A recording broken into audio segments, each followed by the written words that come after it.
फल को भोगता है। मृत्यु के निकट आने पर वह प्राणी परिवार के स्नेह की वेदना से रोता हुआ परिवार के बीच में ही प्राण त्याग देता है।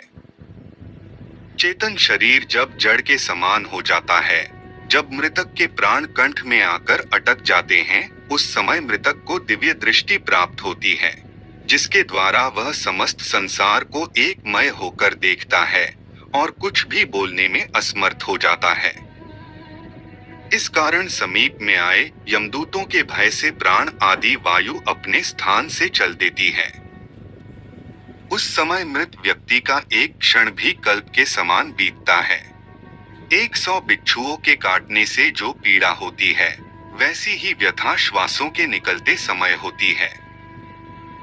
यमदूतों के भय से उस जीव के मुख से लार और फेन गिरने लगता है। पापी मनुष्य के प्राण गुदा मार्ग से तथा पुण्यकारी व्यक्तियों के प्राण मुख से निकलते हैं।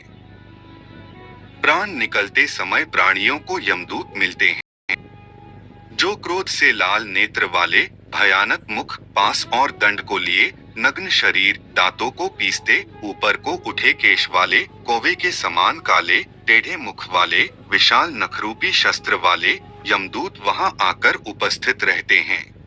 उन दूतों को देखकर भय से वह प्राणी मल मूत्र त्याग करने लगता है। हाय हाय करता हुआ वह जीव शरीर से निकलकर अंगूठे मात्र शरीर को धारण करता है और वह मोहवश अपने घर को देखता है। उस अंगूठे के समान शरीर के गले में रस्सी बांधकर इस प्रकार ले जाया जाता है, जैसे अपराधी व्यक्ति को राजा के सिपाही पकड़कर ले जाते हैं। यमलोक ले जाते समय यमदूत प्राणी को बार बार नरकों के भयानक दुखों का वर्णन बारंबार करते हैं। वह कहते हैं कि हे दुष्ट, तू शीघ्र चल, तुझे यमराज के घर जाना है। शीघ्र ही हम सब तुझे कुंभीपाक नामक नरक में ले जाएंगे। उस समय जो मनुष्य दुरात्मा होते हैं, उसे यमदूत अपने पाश बंद में जकड़कर मारते हैं, और जो पुण्यकारी होते हैं, उन्हें स्वर्ग के पार्षद अपने लोक को सुखपूर्वक ले जाते हैं।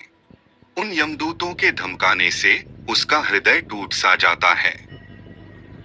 भय से कांपते और अपने पापों का स्मरण करते उस जीवात्मा को यम मार्ग में कुत्तों से कटाया जाता है।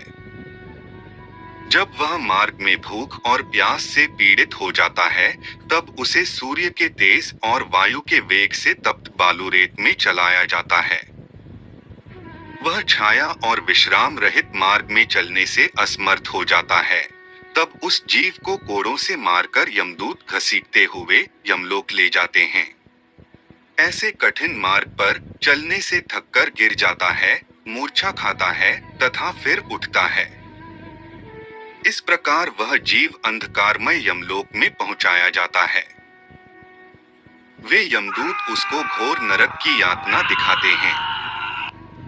यमलोक में पहुंचकर वह जीव यमराज के दर्शन करता है तथा घोर नरकों की यातना को देखकर यमराज की आज्ञा से फिर मनुष्य लोक में आता है। इससे आगे उस जीवात्मा के साथ क्या क्या घटित होता है, यह हम आपको गरुड़ पुराण के अगले भाग में बताएंगे।